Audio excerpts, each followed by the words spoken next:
तुळजापूर शासकीय रुग्णालयामध्ये तोडफोड झाल्याचा प्रकार समोर आलेला आहे आणि 3 अज्ञातांकडून कक्ष सेवकाला मारहाण झाल्याचा प्रकार समोर आलाय। तर अज्ञातांविरुद्ध गुन्हा नोंदवण्याची प्रक्रिया सध्या सुरू आहे। बातमी आपण पाहतोय धाराशिवमधून।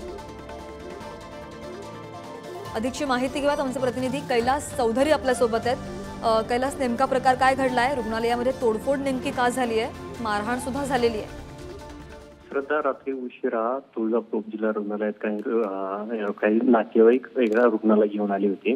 यावेळी त्या नातेवाईकांनी रुग्णाला आतमध्ये घेऊन मदत केला नाही असं म्हणत कक्ष सेवकाला मारहाण केली आहे, दगडाने मारहाण केली आहे, तसेच रुग्णालयाची तोडफोड केली आहे। या दरम्यान मोठा गोंधळ झाला होता। त्याची गुन्हा नोंदवण्याची प्रक्रिया सुरू आहे। मात्र ही मारहाण करून ते संबंधित जे रुग्ण आणि त्याचे नातेवाईक होते ते रुग्णालयातून पसार झालेत। ते कोण होते, कुठले होते हे अद्याप तरी समजू शकले नाही। या बाबतीत आम्ही पोलिसांशी देखील संपर्क साधलेला आहे, मात्र त्यांच्याकडून कुठली माहिती मिळाली नाही।